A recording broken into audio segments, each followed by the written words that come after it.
Britain details చూస్తే August 25, 2007 ఆ రోజును గుర్తు చేసుకుంటే అంతా ఒక్కసారిగా వణుకుపోతున్నారు. సరిగ్గా 15 ఏళ్ల క్రితం ఇదే రోజు హైదరాబాద్కు పీడ కరడును మిగిల్చింది. ఈ పేలుళ్లలో 44 మంది మరణించారు, వందలాది మంది గాయపడ్డారు. లుంబిని పార్క్, కోటిలోని గోకుల్చాట్ బండార్లో జరిగిన బాంబు పేలుళ్లు నాటి విషాద ఛాయలు ఇంకా వెంటాడుతూనే ఉన్నాయి. బాంబు పేలుళ్ల ఘటన జరిగి 15 ఏళ్లవుతోంది.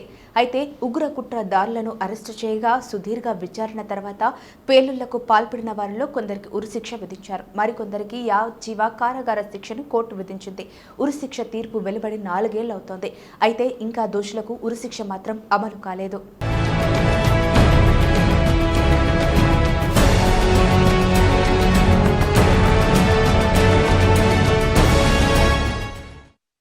ఆగస్టు 25న సచివాలయానికి ఎదురుగా ఉండే లుంబిని పార్కులో లేజర్ షో నడుస్తోంది. సరిగ్గా 7:45 కాగానే బాంబు పేలుడు సంభవించింది. దీంతో లేజర్ షో చూస్తున్న వారంతా ఒక్కసారి భయంకర శబ్దానికి వణికిపోయారు. ఒక్కసారి వెనక్కి తిరిగి చూస్తే మృతదేహాలు గుట్టలుగా పడి ఉన్నాయి.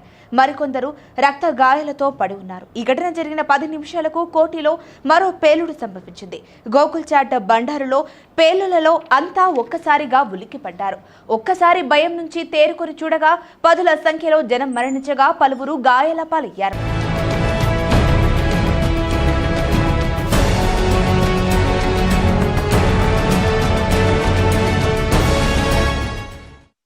దీంతో కొద్ది వ్యవధిలోనే పోలీసులు రంగంలోకి దిగారు. నగరంలో మరికొన్ని చోట్ల పేలని బాంబులను పోలీసులు స్వాధీనం చేసుకున్నారు. ఆ రోజు ఉస్మానియా ఆసుపత్రిలోని మార్చురీ శవాల దిబ్బగా మారింది. పోలీసుల విచారణలో విస్తుపోయే విషయాలు వెలుగు చూశాయి. కేంద్ర దర్యాప్తు సంస్థలు రంగ ప్రవేశం చేసి కొద్ది రోజుల్లోనే జంట పేలుళ్ల సూత్రధారులెవరో గుర్తించారు. పేలుళ్ల ఘటనకు ఇండియన్ ముజాహిద్దీన్ ముష్కరులు కారణమని తేల్చి చెప్పారు.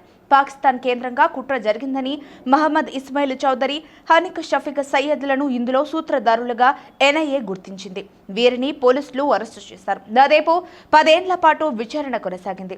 2018లో దోషులకు కోర్టు ఉరిశిక్ష విధించింది. అయినా నేటికి దోషులకు ఉరిశిక్ష అమలు కాకపోవడంతో బాధితులను కలిచివేస్తోంది. నిందితులను వెంటనే ఉరితీయాలని బాధిత కుటుంబాలు డిమాండ్ చేస్తున్నాయి.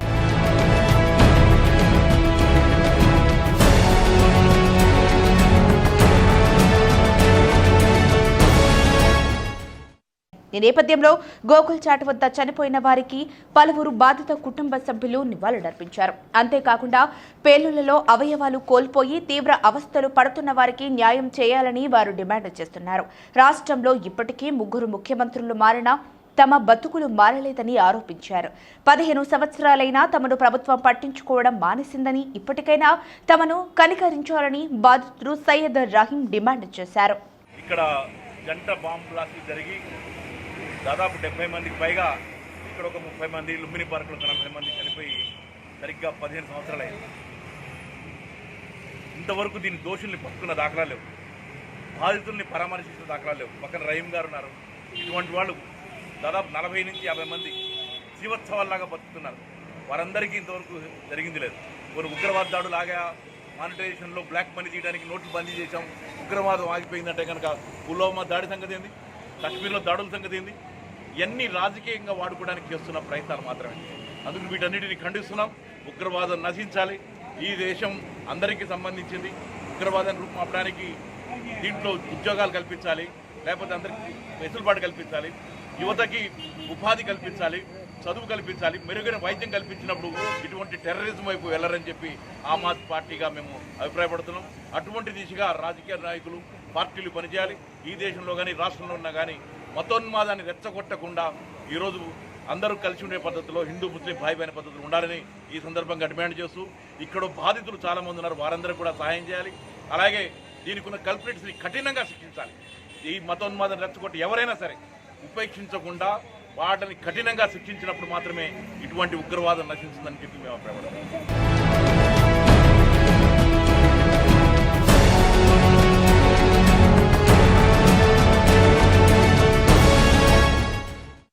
వ్యక్తి ప్రతిష్టను భంగపరుస్తూ పోస్టులు పెడుతున్నారా? సోషల్ మీడియా ఉంది కదా అని ఏది నచ్చితే అది పెడుతున్నారా? ఇక నుంచి అలా పెడితే వాతే అని హెచ్చరిస్తున్నారు అడిషనల్ సిపి చౌహాన్. తప్పుడు వీడియోలు పోస్ట్ చేసినా, ప్రసారం చేసినా నోటీసులు జారీ చేస్తామని హైదరాబాద్ అడిషనల్ సిపి చౌహాన్ హెచ్చరించారు. Social media, YouTube, media broadcasting ప్రమాణాలు పాటించాలని సూచించారు. సర్క్యులేట్ అవుతున్న వీడియోస్ అన్నీ నిజమని చెప్పలేమన్నారు. వాటిని వెరిఫై చేసి ప్రసారం చేయాలని అన్ని ఛానల్స్పై మాకు నమ్మకం ఉందన్నారు. సోషల్ మీడియాలోనే కాస్త ఆలోచించి పోస్ట్ చేస్తే మంచిదని చెప్పారు. తప్పుడు పోస్టులు పెడితే కఠిన చర్యలుంటాయని చౌహాన్ సీరియస్ అయ్యారు. ఓల్డ్ సిటీలో పరిస్థితులు అదుపు తప్పకుండా కేంద్ర రాష్ట్ర బలగాలు రంగంలోకి దిగాయి. రాజాసింగ్కు వ్యతిరేకంగా 2 రోజుల నుంచి నిరసనలు పెరుగుతున్నాయి. చార్మినార్, శాలిబండ, కాంచన్బాగ్, గుల్జార్ హౌస్ ఏరియా సహా పలు ప్రాంతాల్లో అర్ధరాత్రి ఆందోళనలు కొనసాగడంతో ఎక్కడికక్కడ వారిని అక్కడ కట్టడి చేశాయి ర్యాపిడ్ యాక్షన్ ఫోర్స్ బలగాలు. కొందరిని అదుపులోకి తీసుకుని కాంచన్బాగ్ పోలీస్ స్టేషన్కు తరలించారు. ఉదయం 80 మంది నిరసనకారులను పోలీసులు విడుదల చేశారు. మరోవైపు పాతబస్తీలో పరిస్థితిని సిపి సివి ఆనంద్ సమీక్షించారు. తెల్లవారుజామున పాతబస్తీ ఏరియాకు వెళ్లారు. పాతబస్తీలో భారీగా బలగాలను మోహరించారు పోలీసులు. ఎక్కడా ఎలాంటి అవాంఛనీయ సంఘటనలు జరగకుండా ఫుల్ సెక్యూరిటీ పెట్టారు. పాతబస్తీ మొత్తం పోలీసుల నిఘా నీడలో ఉంది. రేపు శుక్రవారం మక్కా మసీదులో ప్రార్థనలు జరుగుతాయి. దీంతో ముందస్తు చర్యలు తీసుకుంటున్నారు. డాగ్ స్క్వాడ్ అదనపు బలగాలను మోహరించినా ఎప్పటికప్పుడు పరిస్థితిని సమీక్షిస్తున్నారు. 99.9% अगर ठीक भी हो तो 0.1% एबरेशंस होते हैं, लेकिन उस एबरेशन की तरफ फोकस ना करके हमको जो 99.9% हमारे लॉ अबाइडिंग सिटीजन है इस मुश्किल वक्त में भी कितने सब्र से और कितने अमन और सुकून से काम कर रहे हैं उसकी तरफ फोकस करना चाहिए. ये वक्त थोड़ा सा समझने का है और इसमें मीडिया की हमको खास तौर से ताउम चाहिए. ताउम ये चाहिए कि जब पुलिस और हमारी सरकार इतना कोशिश करके जो अमन सुकून इतने समय से हासिल हुआ है, जिसकी वजह से हैदराबाद की तरक्की, यहाँ का अमन सुकून जो है वो पूरे मुल्क में ही नहीं दुनिया में फेमस है, दुनिया में जाना जाता है उसके लिए. तो उसके हम सबकी जिम्मेदारी, कलेक्टिव जिम्मेदारी बनती है कि उसको कायम रखने में हमारी मदद करें. तो मैं इस मौके पर आपके जरिए पब्लिक से भी, हैदराबाद के शहरियों से भी, और मैं उनका शुक्रिया अदा करता हूं कि जिस सब्र से उन्होंने काम लिया है. और मीडिया के अपने फ्रेंड से मैं खास तौर से अपील करना चाहता हूं कि आप जो भी कुछ कवर करते हैं, जो भी कुछ दिखाते हैं, उसका मकसद उस अमन और सुकून को कायम रखना होना चाहिए, ना कि उसमें किसी किस्म का रोड़ा पैदा करना. क्योंकि अगर सब लोग मिलकर काम नहीं करेंगे, सब लोग साथ मिलकर काम नहीं करेंगे, तो नुकसान हैदराबाद शहर का, यहाँ के शहरियों का, हमारी यूथ का होगा. तो ये बात बताने के लिए मैंने आप सब लोगों को यहाँ पे बुलाया. और अगर कोई मिसकम्युनिकेशन हुआ है तो मैं उसके लिए माफी चाहता हूँ. ये कोई प्रेस मीट नहीं थी, मैं सिर्फ आपको बातचीत करने के लिए बुलाया गया था. अब मेरी आप सब लोगों से अपील है, अगर आप लोग कैमरा बंद करके बैठ जाएं तो मैं एक कप चाय के साथ में आपसे गुफ्तगू करना चाहता हूँ. No, I can't give you the details as of now. ठीक है, we are taking all precautions, we are taking all measures to maintain the peace and tranquility of the city, and it is being maintained. And lot of efforts are going from the government, from the police. हमारे CP साहब भी कल यहाँ पे आपको पता ही है पूरे रात भर तमाम फिरके गए हैं. So once again let me clarify, the purpose was something else. So please आप मेरे 2 मिनट बात सुन लीजिए, उसके बाद अगर कुछ शक्को सुबह बचता है तो मैं आपसे बात करूंगा. ठीक है, आप प्लीज बैठ जाए. మారుతున్న కాలానికి అనుగుణంగా దొంగలు వారి వృత్తిలో నైపుణ్యాన్ని మార్చుకున్నారు. ఇండ్లలో, షాపులో దొంగతనాలు చేసేవారు రూట్ మార్చుకున్నారు. జనం రద్దీగా ఉండే ప్రాంతాలే వీరి టార్గెట్. వీరు దొంగతనం చేశారంటే చేస్తున్న చెయ్యి కూడా తెలియనంత నేర్పర్లు. సీన్ కచ్చిస్తే ఎంత దొంగైనా సరే ఏదో ఒక రోజు పాపం పండగ తప్పదు, శిక్ష అనుభవించాల్సిందే. బస్సుల్లో ప్యాసింజర్లే టార్గెట్గా నగలు, డబ్బు చోరీ చేస్తున్న 3 గోపాలపురం పోలీసులు అరెస్టు చేశారు. North zone additional DCP Venkateswarlu తెలిపిన వివరాల ప్రకారం నాంపల్లిలోని మాంగరి బస్తీకి చెందిన ఇస్మాయిల్, కాంబ్లే లక్ష్మణ్ పాత నేరస్తులు. పలు పోలీస్ స్టేషన్ల పరిధిలో వీరు పిక్ పాకెటింగ్ చేసి చాలాసార్లు జైలుకెళ్లి వచ్చారు. బయటికి వచ్చిన తర్వాత మాంగర్ బస్తీకి చెందిన మహమ్మద్ అక్రమ్తో కలిసి బస్సులో ప్యాసింజర్లే టార్గెట్గా దొంగతనాలు చేయడం మొదలుపెట్టారు. 3 కలిసి బస్సు ఎక్కి ప్యాసింజర్ల మెడలోని బంగారు నగలు, జేబుల్లోని క్యాష్ను కొట్టేశారు. ఈ నెల 7న కరీంనగర్కు చెందిన కట్ట రమేష్ సిటీకి వచ్చి సికింద్రాబాద్లోని మహంకాళి టెంపుల్ వద్ద జ్యువెలరీ షాప్లో 24 గ్రాముల గోల్డ్ చైన్లు 2 కొన్నాడు. వాటిని ప్యాంటు జేబులో పెట్టుకుని చార్మినార్కు వెళ్లి బంగారాన్ని అతికించే కెమికల్ కొన్నాడు. అక్కడి బస్సు ఎక్కి తిరిగి సికింద్రాబాద్కు చేరుకున్నాడు. బస్సు దిగిన రమేష్ జేబులో చెక్ చేసుకోగా గోల్డ్ చైన్ కనిపించలేదు. బస్సులో ఎవరో కొట్టేసినట్లు భావించిన రమేష్ గోపాలపురం పిఎస్లో కంప్లైంట్ చేశాడు. కేసు ఫైల్ చేసిన పోలీసులు సీసీ ఫుటేజ్ ఆధారంగా నిందితుల ఆచూకీ కోసం గాలింపు చర్యలు చేపట్టారు. ఈ నేపథ్యంలో రెజిమెంటల్ బజార్లో అనుమానాస్పదంగా తిరుగుతున్న ఇస్మాయిల్, లక్ష్మణ్, అక్రమ్ను అదుపులోకి తీసుకున్నారు. వారి నుంచి 10.25 గ్రాముల బంగారు నగలను స్వాధీనం చేసుకున్నారు. వీటి విలువ సుమారు 4,10,000 రూపాయలుంటుందని పోలీసులు తెలిపారు. బస్సుల్లోనే చోరీలు చేస్తున్న మరో ముగ్గురిని గోపాలపురం పోలీసులు అరెస్టు చేశారు. నాచారంలో ఉండే శ్రీరామ్, సాయి కుమార్, న్యూ బోయిగూడలో ఉండే కుంచెపు సునీల్, చిలకలగూడ ఫుట్పాత్పై ఉంటూ టెంట్ హౌస్లో పనిచేసే గంగాధర్ రాహుల్ జల్సాలకు బానిసై చోరీలు చేస్తున్నారు. ఈ ఏడాది మార్చి 30న చిక్కడపల్లి నుంచి సికింద్రాబాద్ వైపు వెళ్లే ఆర్టీసీ బస్సులో ఎక్కిన ఈ ముగ్గురు శరత్ అనే వ్యక్తి మెడలోని 12 గ్రాముల గోల్డ్ చైన్ కొట్టేశారు. శరత్ పోలీసులకు కంప్లైంట్ చేయడంతో కేసు ఫైల్ చేసి సీసీటీవీ ఫుటేజ్ ఆధారంగా దర్యాప్తు చేపట్టారు. రేతి ఫైల్ బస్ స్టేషన్ వద్ద అనుమానాస్పదంగా తిరుగుతున్న సాయి కుమార్, సునీల్, రాహుల్ను పోలీసులు అదుపులోకి తీసుకున్నారు. వారి నుంచి 40,000 విలువైన 12 గ్రాముల బంగారాన్ని స్వాధీనం చేసుకున్నారు. పై 2 కేసుల్లో నిందితులను రిమాండ్కు తరలించినట్లు అడిషనల్ డీసీపీ తెలిపారు. ముగ్గురు ఒక గ్యాంగ్గా ఏర్పడి ఈ యొక్క దొంగతనాలు చేయడం జరిగింది. వీళ్ళ ఎంఓ ఏంటంటే ఆర్టీసీ బస్సులలో ప్యాసింజర్స్తో మాదిరిగా ఎక్కి వాళ్ళ దృష్టి మరలించి వాళ్ళ మెడలో ఉన్న చైను, వాళ్ళ బ్యాగ్లను దొంగలించడం జరిగింది. ఈ యొక్క విషయంలో ఈ 6 పేర్లు ఎవరంటే ఫస్ట్ ఇస్మాయిల్, ఆ తర్వాత కాంబ్లీ లక్ష్మణ్, ఆ తర్వాత మొహమ్మద్ అక్రము, ఆ తర్వాత శ్రీరామ సాయి కుమారు, ఆ తర్వాత సునీలు, ఆ తర్వాత రాహుల్. ఈ 6 ఇస్మాయిల్, లక్ష్మణ్, అక్రమ్ అనేది ఒక టీమ్గా ఏర్పడ్డారు. ఆ తర్వాత ఈ సాయి కుమార్, సునీల్, రాహుల్ అనేటోళ్ళు ఇంకో టీమ్గా ఏర్పడ్డారు. ఈ యొక్క ఇస్మాయిల్కి సంబంధించిన టీము దాదాపు వీళ్ళు మన గోపాలపురం డివిజన్లో 4 కేసెస్ను చేసినట్టు కన్ఫెస్ చేశారు. ఆ 4 కేసులకు సంబంధించిన ఆర్నమెంట్స్ ఏదైతే ఉన్నాయో 4,10,000 ఆర్నమెంట్స్ను స్వాధీనం చేసుకోవడం జరిగింది. అలాగే వీళ్ళ యొక్క ప్రీవియస్ హిస్టరీ చూసినట్టయితే ఈ యొక్క ముగ్గురు దాదాపు ఒక 10 కేసులలో GRP Secunderabad, Afzalgunj, Rayadurgam police station, ఆ తర్వాత కల్వకుర్తి ఈ యొక్క పోలీస్ స్టేషన్లో 10 కేసులలో ఇన్వాల్వ్ అయి ఉన్నారు. ఈ లక్ష్మణ్ కూడా అఫ్జల్గంజ్, ఆ తర్వాత మీర్చౌక్, హ్యాబిట్స్, కంచన్బాగ్ పిఎస్ల, కాచిగూడ పిఎస్లలో వివిధ కేసులలో దాదాపు వీళ్ళు 10, ఇవి 8 కేసులు, 18 కేసులలో ఇన్వాల్వ్ అయి ఉన్నారు ఈ యొక్క టీము.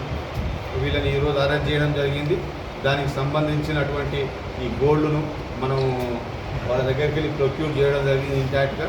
వీళ్ళు ఏంటంటే మొదట కేసు ఏంటంటే వీళ్ళు కట్ట రమేష్ అనే వ్యక్తి ఆర్టీసీ బస్సులో సికింద్రాబాద్ నుంచి కరీంనగర్కు వచ్చేస్తున్న టర్మ్లో ఈ యొక్క గోల్డ్ తస్కరించినట్టయినప్పుడు అతని మీద కేసు రిజిస్టర్ చేయడం జరిగింది. అతని కంప్లైంట్ మీద, ఆ కంప్లైంట్ మీద ఫర్దర్ ఇన్వెస్టిగేషన్లో వీళ్ళు దొరకడం జరిగింది. దొరికిన తర్వాత వీళ్ళు ఇంట్రాగేషన్ చేసినప్పుడు ఈ కేసులన్నీ ఒప్పుకోవడం జరిగింది. అలాగే మిగతా ముగ్గురు టీం అయినటువంటి సాయి కుమార్, సునీల్, రాహుల్ వీళ్ళ దగ్గర కూడా 12 గ్రాముల బంగారాన్ని స్వాధీనం చేసుకున్నాం. ఇది కూడా 40,000 రూపాయల వరకు ఉంటుంది. మొత్తం ఈ 6 దగ్గర కలిపి 4,50,000 రూపాయల విలువైన బంగారు ఆభరణాలను. రాను రాను సభ్య సమాజంలో మానవత్వాలు మంటగలిసిపోతున్నాయి. తల్లి, తండ్రి, తోబుట్టువులను కూడా చూడకుండా హత్యలు చేస్తున్నారు, కక్షలు సాధించుకుంటున్నారు. నవమాసాలు మోసి కనిపెంచిన తల్లిని ఓ కుమారుడు దారుణంగా హత్య చేశాడు. ఈ హృదయ విదారకమైన ఘటన చత్రినాక పోలీస్ స్టేషన్ పరిధిలో ఉప్పుగూడ, శివాజీనగర్లో జరిగింది. స్థానికంగా నివాసముండే 50 ఏళ్ల రుక్కమ్మ, ఆమె కుమారుడు గేరు నాయక్ కలిసి నివసిస్తున్నారు. అతను తల్లితో తరచూ గొడవ పడుతుండేవాడని పోలీసులు తెలిపారు. నిన్న రాత్రి తల్లితో గొడవ పడిన గేరు నాయక్ ఆమెను కర్కశంగా గొంతు నులిమి అంతమొందించాడు. సమాచారం అందుకున్న పోలీసులు ఘటనా స్థలానికి చేరుకొని రుక్కమ్మ మృతదేహాన్ని శవ పరీక్ష నిమిత్తం ఉస్మానియా మార్చురీకి తరలించారు. ఈ మేరకు కేసు నమోదు చేసుకుని దర్యాప్తు చేస్తున్నారు. బులెటిన్లో ఇప్పుడు ఒక షార్ట్ బ్రేక్ తీసుకుందాం. సిటీ మన దేశంలోని 5 కోట్ల కేబుల్ వినియోగదారుల గుండె చప్పుడు. సిటీ పూర్తిగా ట్రైనింగ్ తీసుకున్న నిపుణులు, వారికి రోజంతా సహకరించే కస్టమర్ కేర్ టీంతో, వినియోగదారులకు సులువుగా అనిపించే వెబ్సైట్స్తో, అతి సౌకర్యవంతమైన పథకాలతో సుమారు 800 ప్రదేశాల్లో అన్ఇంటరప్టెడ్గా ఇంటర్నెట్ సర్వీసెస్ను ప్రొవైడ్ చేస్తోంది. సిటీ ఇప్పుడు మీ ముందుకు తీసుకువస్తోంది fibre to home connection with lightning speed. అద్భుతమైన అప్లోడ్ అండ్ డౌన్లోడ్ స్పీడ్తో సర్ఫింగ్ చేసుకునే సౌకర్యం గల సిటీ బ్రాడ్బ్యాండ్ని చేశాయి నిరంతర సేవలు ఇవ్వగలిగే ఒక గొప్ప ఇంటర్నెట్ సర్వీస్ ప్రొవైడర్గా. City broadband fibre to home connection కోసం మీరు కాల్ చేయవలసిన మా ఫోన్ నంబర్ 1800-1037-159. బులెటిన్కి తిరిగి స్వాగతం. వ్యవసాయం చేసుకునే భార్యాభర్తలు దారుణంగా హత్యకు గురైన ఘటనతో ఆ గ్రామం ఒక్కసారిగా ఉలిక్కిపడింది. పొద్దక్క కష్టపడి ఇంటికి వచ్చి వారి పని వారు చేసుకుంటూ జీవనం సాగిస్తుంటారు. ఇదే క్రమంలో ఆ రోజు కూడా రాత్రి నిద్రలోకి జారుకున్నారు. తెల్లారేసరికి రక్తపు మడుగుల్లో పడి ఉన్న వారిని చూసి షాక్ అయ్యారు. ఇంతకు ఏం జరిగింది? ఆ వృద్ధ దంపతులను చంపేంత కసి ఎవరికుంది? మెదక్ జిల్లా కొల్చారం మండలం పైతర గ్రామంలో దంపతులు దారుణ హత్యకు గురైన సంఘటన సంచలనం సృష్టించింది. మెదక్ డీఎస్పీ సైదులు స్థానికులు తెలిపిన ప్రకారం గ్రామానికి చెందిన నిమ్మన్నగారి లక్ష్మారెడ్డి, లక్ష్మమ్మ దంపతులు వ్యవసాయం చేసుకుంటూ జీవనం సాగిస్తున్నారు. ఈ క్రమంలో నిన్న ఉదయం 6 గంటలైనా వారు బయటకి రాకపోవడంతో పాలు పోసే అమ్మాయికి అనుమానం వచ్చి ఇంట్లోకి వెళ్లి చూసింది. లక్ష్మమ్మ మంచంపై రక్తపు మడుగులో పడి ఉండటాన్ని చూసి భయాందోళనలకు గురైంది. బయటకు వచ్చి గ్రామస్తులకు విషయం తెలిపింది. సంఘటనా స్థలానికి చేరుకున్న పోలీసులు క్లూస్ టీం పోలీసు జాగిలాలతో పరిశీలించారు. జాగిలం సీసీ రోడ్డు మీదే ఆగిపోయింది. ఇది దోపిడీ దొంగల పని కాదని తెలిసిన వారే ఈ దారుణానికి పాల్పడ్డారని పోలీసులు వెల్లడించారు. గ్రామానికి చెందిన నిమ్మనగారి చందర్రెడ్డి తన తల్లిదండ్రులను హత్య చేశారని లక్ష్మారెడ్డి కూతురు కవిత చేసిన ఫిర్యాదు మేరకు కేసు నమోదు చేసుకున్నారు. అర్ధరాత్రి లక్ష్మారెడ్డి ఇంట్లోకి వెళ్లే విద్యుత్ తీగలను కత్తిరించి ప్రవేశించిన దుండగులు పదునైన ఆయుధాలతో నిర్దిస్తున్న భార్యాభర్తలపై దాడి చేసి చంపారు. హత్య అనంతరం దుండగులు వాహనంపై పరారైనట్లు పోలీసులు అనుమానిస్తున్నారు. మృతదేహాలను తరలించే సమయంలో గ్రామస్తులు అడ్డుకొని హంతకులను పట్టుకుని తమకు అప్పగించాలని డిమాండ్ చేశారు. పోలీసులు వారికి నచ్చజెప్పడంతో ఆందోళన సద్దుమణిగింది. స్థానికుల కథనం ప్రకారం లక్ష్మారెడ్డి, లక్ష్మమ్మలకు 5 ఎకరాల పొలం ఉంది. వారికి దయాదులతో గట్టు సమస్యలున్నాయి. దీనిపై ఇటీవల గొడవ జరిగిన సమయంలో లక్ష్మారెడ్డి దంపతులను హతమారుస్తామని అవతలి వర్గం వారు హెచ్చరించారు. దీంతో పెద్దల సమక్షంలో పంచాయతీ పెట్టాలని ఆ దంపతులు కోరారు. ఇంతలోనే దారుణం జరిగిందని గ్రామస్తులు తెలిపారు. బెదిరించిన కుటుంబానికి చెందిన వారెవరూ కనిపించకపోవడంతో భార్య హత్య చేసి పరారయ్యారని చెబుతున్నారు. మరోవైపు లక్ష్మారెడ్డి ఇటీవల పొలం అమ్మగా 60 లక్షలు వచ్చాయని, వాటితో 15 తులాల బంగారం కొన్నారని, మిగతా డబ్బులు బ్యాంకులో జమ చేశారన్నారు. వారి వద్ద ఉన్న బంగారం కోసమే హత్య జరిగిందా అనే అనుమానాలు కూడా వ్యక్తమవుతున్నాయి. తెలంగాణలో కొద్ది రోజులుగా బడా రియల్ ఎస్టేట్ సంస్థలపై ఐటీ దాడులు జరుగుతున్నాయి. మొన్న వాసవి గ్రూప్పై దాడులు చేయగా నిన్న ఫినిక్స్ గ్రూప్ను టార్గెట్ చేశారు. ఫినిక్స్ రియల్ ఎస్టేట్ సంస్థలో ఐటీ సోదాలతో వ్యాపార వర్గాలు ఉలిక్కిపడ్డాయి. హైదరాబాద్ కేంద్రంగా రియల్ ఎస్టేట్ వ్యాపారం చేస్తున్న ఫినిక్స్ సంస్థలో ఆదాయపు పన్ను శాఖ అధికారులు సోదాలు చేశారు. ఫినిక్స్ సంస్థ అధినేత చుక్కపల్లి సురేష్తో పాటు డైరెక్టర్ల ఇళ్లతో పాటు సంస్థ చైర్మన్ల ఇళ్లలోనూ సోదాలు చేశారు. మాదాపూర్, నానకరాంగూడ, గల్ఫ్ ఎడ్జ్ ఇలా అన్ని ఆఫీసుల్లో ఆకస్మిక దాడులు చేశారు ఐటీ అధికారులు. నిన్న 25 వాహనాల్లో వచ్చిన ఐటీ అధికారులు ఆయా ప్రాంతాల్లో తనిఖీలు చేపట్టారు. ఇతర రాష్ట్రాలకు చెందిన సుమారు 150 మంది అధికారులు ఈ సోదాల్లో పాల్గొన్నారు. ఫినిక్స్ సంస్థ అనేది వెంచర్లు, రియల్ ఎస్టేట్ ఇన్ఫ్రాలో భారీగా పెట్టుబడులు పెట్టినట్లు వెలుగులోకి వచ్చాయి. వేల కోట్ల రియల్ ఎస్టేట్ సామ్రాజ్యాలని హైదరాబాద్ చుట్టుపక్కల నిర్వహిస్తున్న ఈ సంస్థలో జాయింట్ వెంచర్లు కూడా వేశాయి. తెలుగు రాష్ట్రాలకు చెందిన రాజకీయ నాయకులు, బడా బాబులు ఇందులో భారీగా ఇన్వెస్ట్ చేసినట్లు ఐటీ అధికారుల విచారణలో తేలినట్లు సమాచారం. ఈ సంస్థ కార్యకలాపాలపై కొంతకాలంగా నిఘా పెట్టిన ఐటీ శాఖ పక్కా సమాచారంతోనే ఈ దాడులు నిర్వహించినట్లు తెలుస్తోంది. ఇటీవల ఫినిక్స్ సంస్థ చైర్మన్ చుక్కపల్లి సురేష్ జన్మదిన వేడుకలు నగరంలోని హెచ్ఐసిసిలో ఘనంగా జరిగాయి. బర్త్డే వేడుకలకు రాజకీయ ప్రముఖులు, వీఐపీలు, కలెక్టర్లు, బాలీవుడ్, టాలీవుడ్ స్టార్లు హాజరయ్యారు. కాగా బర్త్డే వేడుకలకు భారీ మొత్తంలో డబ్బు వెచ్చించారు. మొత్తానికి హైదరాబాద్లోని రియల్ ఎస్టేట్ ప్రైవేటు వ్యాపార సంస్థలపై వరుసగా జరుగుతున్న ఐటీ దాడులు హాట్ టాపిక్గా మారాయి. వాసవి గ్రూప్లో జరిపిన సోదాల్లో దొరికిన ఆధారాలతోనే ఫినిక్స్ గ్రూప్లో సోదాలు నిర్వహించారు. మరి ఇక్కడ దొరికే లెక్కలు ఏ సంస్థ ఏ వ్యక్తి బాగోతాన్ని బయటపెడుతుందో చూడాలి. పరీక్షలు రాయకుండానే పాస్ అయిపోవచ్చా? అది ఫోటోషాప్ వస్తే చాలా? ఏంటిది అనుకుంటున్నారా? అవునండి, కానీ ఫోటోషాప్ రావాల్సింది మనకు కాదు, మనకు ఫేక్ సర్టిఫికెట్స్ ఇచ్చే మహానుభావులకి. అంతే, మన దగ్గర డబ్బులు గుంజుడు, ఫేక్ సర్టిఫికెట్లు ప్రింట్ చేయడు. అమాయకుల్ని టార్గెట్ చేసుకొని ఎంతో కాలంగా నకిలీ ధృవీకరణ పత్రాలు అందిస్తున్న ముఠా గుట్టును పోలీసులు రట్టు చేశారు. చంద్రాయనగుట్ట బండ్లగూడకు చెందిన మహమ్మద్ కలీముద్దీన్ తన మిత్రులు ముక్తార్ అహ్మద్, ఎండి ఫిరోజ్తో కలిసి నకిలీ ధృవీకరణ పత్రాల దందా స్టార్ట్ చేశాడు. కలీముద్దీన్ ఫేక్ సర్టిఫికేట్ తయారీ, వాటి సరఫరా చేస్తే అహ్మద్, ఫిరోజ్ కమిషన్ తీసుకొని ఏజెంట్లతో నిరుద్యోగులు, డ్రాప్అవుట్ల దగ్గర 1,00,000 నుంచి 2 లక్షల వరకు తీసుకొని ధృవీకరణ పత్రాలు విక్రయిస్తుంటారు. అయితే ఈ నేపథ్యంలోనే ఈ నెల 22వ తేదీన ఫేక్ సర్టిఫికేట్ దందా సాగుతుందన్న సమాచారంతో బాలాపూర్ ఎర్రకుంటలోని కేక్ కింగ్ బేకరీ దగ్గర ఏజెంట్ సరుషుల్లా ఖాన్ నుంచి సర్టిఫికేట్లు కొనుగోలు చేస్తున్న ఆలీ అతిబుద్దీన్ను ఎల్బీనగర్ బాలాపూర్ పోలీసులు అదుపులోకి తీసుకున్నారు. సరుషుల్లా ఇచ్చిన సమాచారంతో అజీజ్, ముక్తార్ అహ్మద్ను అదుపులోకి తీసుకున్నారు. ఈ కేసులో ఇప్పటి వరకు నిందితులు దాదాపు 258 మందికి లెటర్ ఆఫ్ రికమెండేషన్ జారీ చేశారని పోలీసులు గుర్తించారు. వీరి నుంచి స్వాధీనం చేసుకున్న ల్యాప్టాప్లో వివిధ యూనివర్సిటీలకు చెందిన గుర్తులు, హోలోగ్రామ్స్ ఉన్నాయని, ఇప్పటి వరకు 8 మంది విదేశాలకు కూడా వెళ్లినట్లు గుర్తించారు.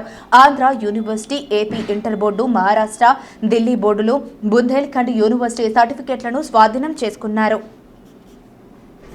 కలీముద్దీన్ మొత్తం నేర్పించారు ఈ సర్టిఫికెట్ అన్ని ఎలా తయారు చేయాలని.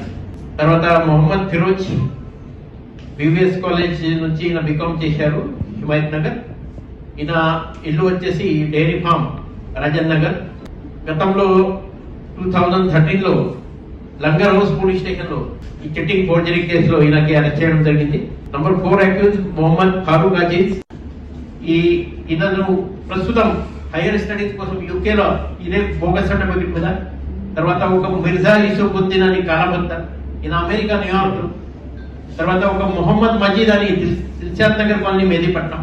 ఇతను కూడా యుఎస్ లో హైయర్ స్టడీస్ పర్సూ చేస్తున్నట్టు ఇది చెప్తున్నారు. ఇంకొకటి అబ్దుల్లా బ్రదర్, ఈయనకి మాత్రం యుఎస్ వీసా ఇంటర్వ్యూ అప్పుడు రిజెక్ట్ అయింది. ఈ 3వ అక్యూజ్ ఎవరు అరెస్ట్ అయినారు మొహమ్మద్ ఫారూక్ అజీజ్. ఇతను ఇది రుహి నిజామీ మాస్క్ అని దుండిగల్ అక్కడ పేషిమా మాత్రం ఈ గ్యాంగ్ తో కుమ్మకమై ఇతను school dropout, college dropout identify చేసి వాళ్ళ దగ్గర 1 to 2 lakhs రూపీస్ తీసుకొని ఇప్పటిదాకా దాదాపు 29 ఫేక్ సర్టిఫికెట్స్ ఈయన డైరెక్ట్లీ ఇవ్వడం జరిగింది. 10,000 రూపీస్ ఈయన కమిషన్ తీసుకుంటాం. మొత్తం ఈ గ్యాంగ్ దగ్గర మనకు ఆంధ్ర యూనివర్సిటీ సంబంధి memorandum of grades 28 certificate, provisional certificate 7, consolidated memorandum of grade 8, degree certificate 7. ఈ ముక్తార్ అని ఎవరు ఉన్నారు, ఈయన ఒక ప్రెస్ కార్డ్ కూడా ఉంది ఈయనది. డాక్టర్లు దేవుళ్ళుగా, ఆసుపత్రులు దేవాలయాలుగా కొలుస్తారు ప్రజలు. ఎందుకంటే కల్మషం లేకుండా ప్రాణాపాయ స్థితిలో ఉన్న వ్యక్తిని కాపాడే శక్తి ఒక్క డాక్టర్గా మాత్రమే ఉంది. కానీ నేటి సమాజంలో కొందరి నిర్లక్ష్యం వల్లనో లేక అధిక ఫీజుల వల్లనో ఏదో ఒక చెడ్డ పేరు వస్తూనే ఉంది. నాగర్ కర్నూలు జిల్లా ఆమన్గల్ మండలం వెల్దండ గ్రామానికి చెందిన గంగోత్రి ఇంటర్మీడియట్ సెకండ్ ఇయర్ చదువుతోంది. అయితే ఆమె అనారోగ్యంతో బాధపడుతుండటంతో గత 15 రోజుల క్రితం హైదరాబాద్ ఎల్బీనగర్లోని దియా ఆసుపత్రిలో చేర్పించారు. అయితే బాధితురాలిని అడ్మిట్ చేసుకున్న డాక్టర్లు ఆమెకు చికిత్స అందిస్తున్నారు. అయితే గంగోత్రికి దియా హాస్పిటల్ డాక్టర్లు 2 సార్లు ఆపరేషన్ చేశారు. అయినా ఆమె ఆరోగ్యంలో ఏమాత్రం రిజల్ట్ రాలేదు. దీనికి తోడు ఆ విద్యార్థి ఆరోగ్యం పూర్తిగా క్షీణించింది. అప్పటి వరకు మొత్తం తామే చూసుకుంటామని చెప్పిన వైద్యులు ఆరోగ్యం పూర్తిగా క్షీణించడంతో చేతులెత్తేశారు. దీంతో ఆసుపత్రి యాజమాన్యంపై ఆగ్రహం వ్యక్తం చేశారు కుటుంబీకులు. దియా ఆసుపత్రి యాజమాన్యం డబ్బుల కోసం ఇన్ని రోజులు ట్రీట్మెంట్ ఇస్తున్నట్లు నటించారని, కానీ పరిస్థితి విషమించడంతో చేతులు దులుపుకుంటున్నారని మండిపడ్డారు. ఆసుపత్రికి యాజమాన్యం తిరుగు నిరసనగా ఆసుపత్రి వద్ద ఆందోళన చేపట్టారు. సమాచారంతో ఘటనా స్థలానికి చేరుకున్న పోలీసులు బాధితులకు హామీ చేస్తామని హామీ ఇవ్వడంతో ఆందోళన విరమించారు.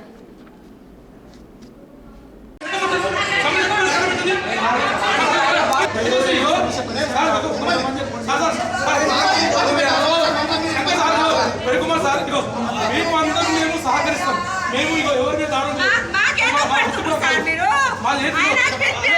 మేము అసెంబ్లీ పిలిపండి, లేకపోతే 6 నెంబర్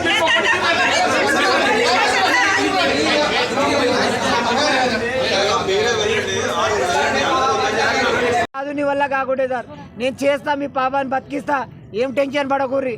రోజు ఒక క్లాస్ చెప్పేది ఏమవుతుంది, ఈ తక్కువ అవుతుంది, ఈ టెన్షన్ ఏంటి, అది చేయండి, ఈ టెస్ట్ చేయండి, ఈ టెస్టులు చేయండి. రోజు టెస్టులకు ఇప్పుడు 70,000-80,000 టెస్టులకు, రోజు ఒక 10,000 టెస్టులు.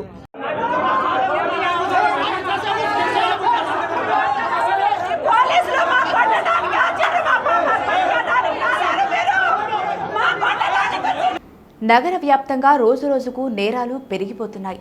చిన్న విషయానికే కక్షలు పెంచుకొని హత్యలకు దారితీస్తున్నాయి. నిండు ప్రాణాలను బలి తీసుకుంటున్నాయి. ఇలాంటి ఘటనలు నగరంలో జరగడంతో నగరవాసులు భయాందోళనకు గురవుతున్నారు. బాలాపూర్ పోలీస్ స్టేషన్ పరిధిలో పాత కక్షలు బగ్గుమన్నాయి. సాలిన్ కాలనీలో నాసిర్ అనే 24 ఏండ్ల యువకుణ్ణి అతి కిరాతకంగా నరికి చంపిన ఘటన స్థానికంగా కలకలం రేపుతోంది. ఈ హత్యకు గతంలో జరిగిన పాత కక్షలే కారణంగా భావిస్తున్నారు. సమాచారంతో ఘటనా స్థలానికి చేరుకున్న పోలీసులు కేసు నమోదు చేసుకుని దర్యాప్తు చేస్తున్నారు. ఇవి ఇప్పటివరకున్న అప్డేట్స్. మరిన్ని అప్డేట్స్ కోసం చూస్తూనే ఉండండి సిటీ విజన్ న్యూస్.